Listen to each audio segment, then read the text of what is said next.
This is Turkey, the land of in-between. Here in the harbor of Istanbul, east meets west and north meets south.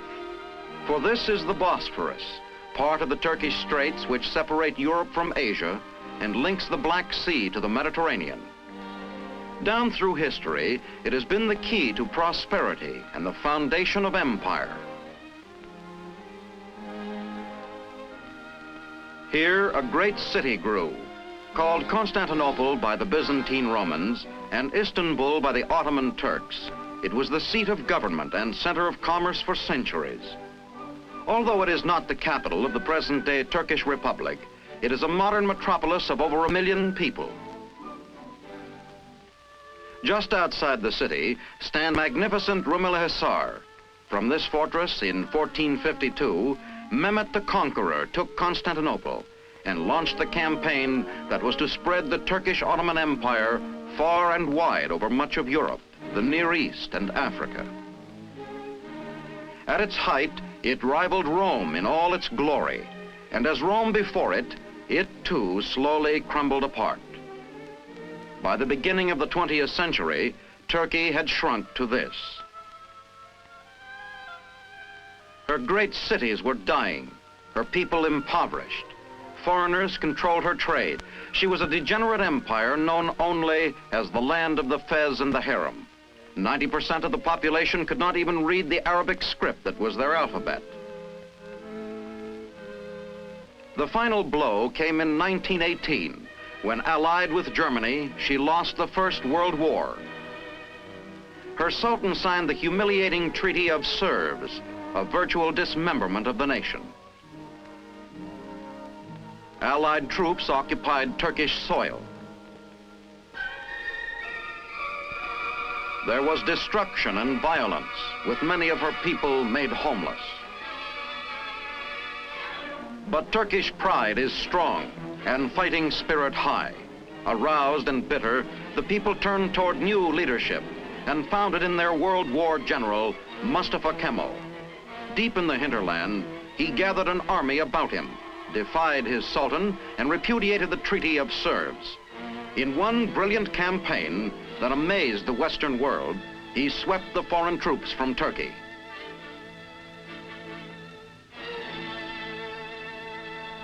By 1923, her borders were secure. She maintained control of the vital Dardanelles. Mustafa Kemal had created a new nation. For the first time in centuries, Turkey belonged to her own people. Ankara was chosen for the capital. Here, Mustafa Kemal, the first president of Turkey, established his government. Today, it is one of the most modern of cities. In this magnificent plaza, the people raised a statue to their leader and crowned his name with the title Ataturk, meaning Father of all the Turks. Under the guidance of Mustafa Kemal Ataturk, Turkey turned to the west. Here in the presidential mansion, he set about his gigantic task. A new civil code of law was enacted. Women were given the vote and equal rights with men. A modern Western alphabet replaced the old Arabic script. Western dress was adopted, the fez abolished, and polygamy made unlawful. Great things were accomplished, but a way of life can't be changed overnight.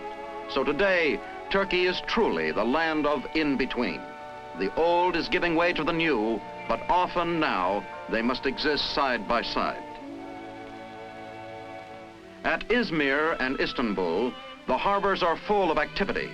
Old lighters rowed by hand, and modern seagoing ships from all nations. Lying as she does across the trade routes of the world, commerce has always been a prime concern. Her wharves are busy with the export of foodstuffs, tobacco, cotton, and the famous Angora wool that comes from goats native only to Turkey's high plateau. She imports machinery and fuel oil necessary for the modernization of her industry. The straits abound with fish, and along the coastal cities, seafood is a significant item in the Turkish diet.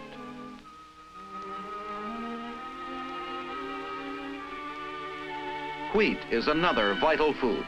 The broad Anatolian plains are admirably suited to modern dry farming methods. But it was not so long ago that Turkey, because she lacked equipment and technology, had to buy wheat from foreign nations.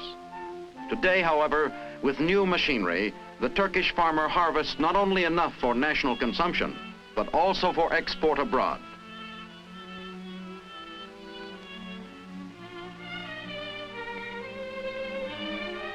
Sugar beets, recently introduced, have become a crop of consequence. They now supply a native sugar industry. Grapes, nuts, and other fruits are grown in abundance. Much of this produce is exported, but much also finds its way into the local marketplaces. For Turkey is still primarily an agricultural country. Over 3/4 of her people make their living from the soil. 90% of them own their own farms. And in the small communities, the marketplace is the center of activity. Turkey produces many crops, but it is her tobacco that is known around the world. Almost all the cigarettes you smoke contain some Turkish tobacco in the blend. It must be carefully inspected, leaf by leaf, for the Turks are proud of the high reputation their product enjoys on the world market. To ensure a fair appraisal, the farmer is right on hand. Having passed, each bale is marked and made ready either for export or Turkey's own cigarette factories. Here, many find new employment in this growing industry. The Turkish leaf leads in quality because of its fine aroma, rich color, and low nicotine content. Nimble machines turn out cigarettes by the millions. They find a ready market throughout the world. Rapid industrialization has taken place since the Republic was founded in 1923.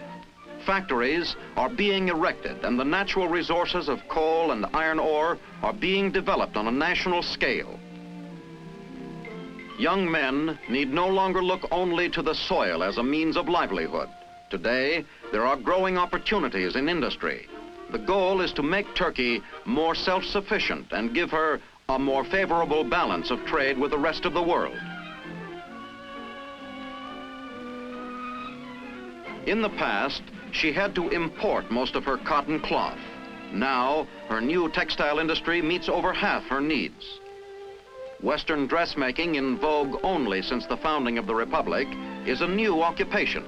It is now a popular means of livelihood for many of Turkey's young women. Wherever there are clothes and women to wear them, there will be fashion and fashion design. Here, young Turkish girls engage in this fascinating feminine occupation.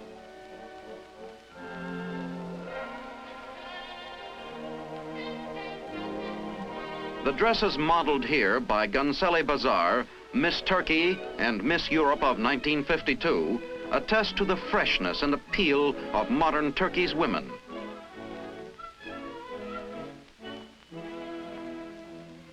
Some things need not change. One is the traditionally fine craftsmanship that produces the renowned Turkish carpets.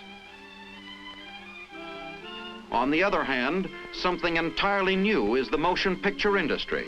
Turkish producers turn out a fine product. Their movies teach as well as entertain, and for the millions of Turks who go to see them, they are a lesson in modern living.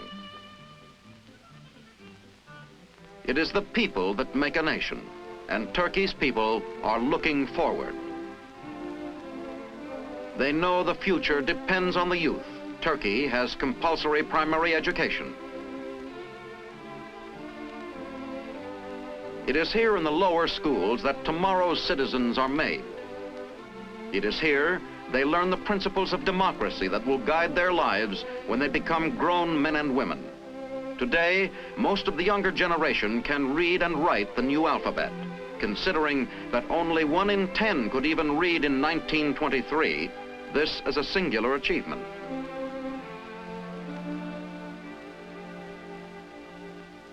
Many of the school buildings are sleek new structures. Incorporating the latest advancements in functional architecture, they make for a better, brighter educational plant. Since modern science has become so much a part of this new Turkey, laboratory facilities must be provided. Here, Turkish students solve for themselves the problems that once confronted Archimedes, Newton, Watt, and Edison. New sets of values and new ways of life are realized by these young minds. At the same time, there must be an appreciation of the best of the old, that which has been tradition down through the ages. A part of this is religious faith. The vast majority of the people are Muslims. However, there is complete religious freedom for all, guaranteed by law. Something unique to Turkey are the village institutes. They are really school communities, completely self-sufficient. The students build their own schoolhouses and make their own clothes. In fact, half of all their school time is devoted to practical work.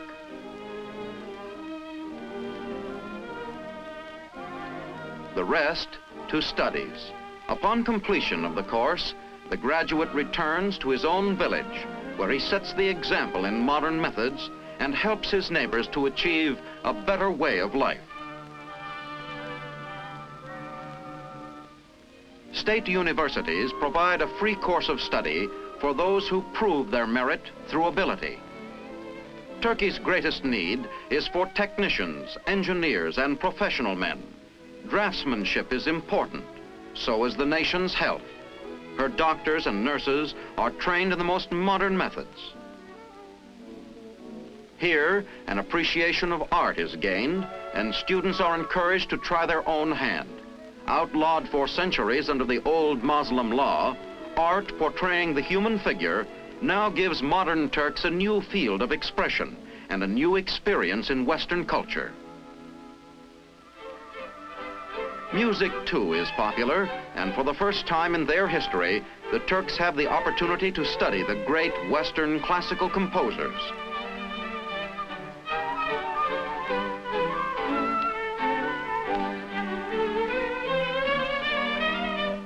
But the Turks are a well-rounded people. In direct contrast to these sensitive young music students are these burly wrestlers. Wrestling is the traditional sport of Turkey. A favorite version is free wrestling, where the opponents are thoroughly greased before the match. The tussle is accompanied by the music of a woodwind horn, for this ritual is custom in Turkey's own version of the ancient sport.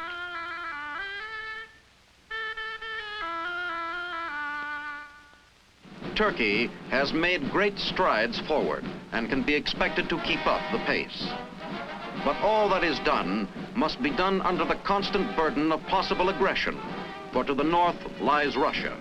Along the border, there must be perpetual vigilance. In the past, Turkey has often had to defend herself from Russian ambitions. As a result, compulsory military training has been common for centuries. Service is looked upon as one of the obligations of citizenship.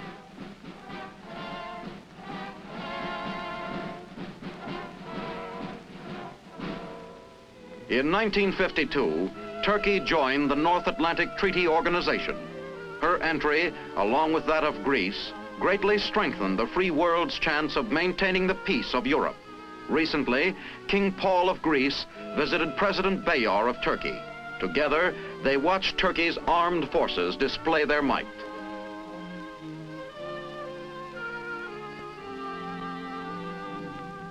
The determination of these two countries to resist communist aggression is symbolized by this visit of the Greek king. Turkish forces, traditionally tough and fearless, now with modern equipment, provide one of the most capable armies in the free world. Turkey was one of the first members of the United Nations to send her troops to Korea. Here they won a splendid combat reputation and also learned much of modern warfare. The technical knowledge these men pick up in Korea will make them more valuable citizens back home on their farms and in the factories. These men have learned both to fight alongside of and work with their Western allies. All Turkey's people are proud of the rapid development by which their nation has achieved a place among the modern democracies. But because this progress is comparatively recent, theirs is a nation in transition, a land of contrasts, as the new supplants the old. This shepherd remembers well the old ways, but his faith lies in the future. These walls that stood so firm against the invaders of the past are breached with ease by the steel rails of modern commerce. This, then, is Turkey, the land of in-between. Born out of the East, she now works with the West for the brighter future which she is seeking.